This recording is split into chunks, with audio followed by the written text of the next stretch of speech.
Republican lawmakers apparently see themselves now as some kind of Spartacus figure, and they're openly calling for rebellion, corporate rebellion, against Joe Biden's vaccine mandates that he announced late this past week.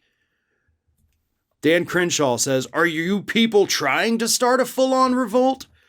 Republican Chip Roy says, "Those businesses should openly rebel against any such rule." Oh, you guys are such true good patriots, aren't you? Oh, warms my heart. All the talk of revolt and fighting back against oppression, right? No, this is not oppression.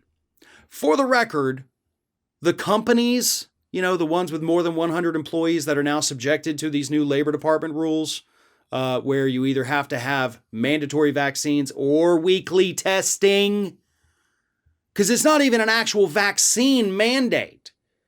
It just says if your employees aren't going to get the vaccine, they got to submit to weekly testing because we have to get the pandemic under control. But see, Republicans like to conveniently ignore that part. And sure, they could be like, but the federal employees, the military, they all have to get vaccinated. Yeah. In the case of the military, they already had to get vaccinated. You have to, I think, 17 different vaccines, maybe 18, 17 or 18 vaccines that you have to have in order to join the military. So vaccine mandates for the military is literally as old as the country here. I mean, literally, George Washington mandated that the troops have to get vaccinated for smallpox. Hell, vaccine mandates are pretty much older than the United States.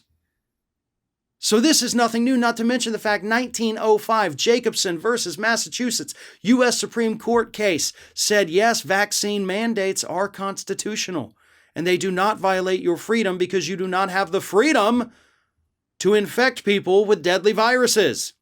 Your freedom ends when it infringes upon somebody else's life, is what the Supreme Court says. So all of this is constitutional. All of this is clearly legal, but Republicans are losing their collective minds to serve a political narrative. That's what this is all about, folks. This has nothing to do with conservatives being concerned about the vaccines. Because we got 170 million people in this country fully vaccinated, 170 million. If there were widespread vaccine injuries, wouldn't we see it?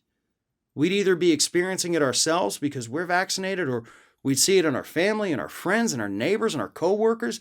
The injuries, while they can happen, just like with literally any other pharmaceutical, are so rare that it's not that much of a cause of concern right now. That's what these anti-vaxxers also need to understand. You have hundreds of millions of people around the globe that have been vaccinated, and not a whole hell of a lot of adverse events that have left people, permanently damaged from this. Okay, we're not talking about a fen-like product that kills or injures hundreds of thousands of people. No. Reports are few and far between.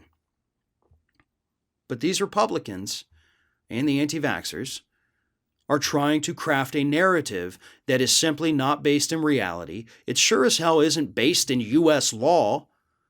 They're doing it to pander to the worst of the worst that their base has to offer.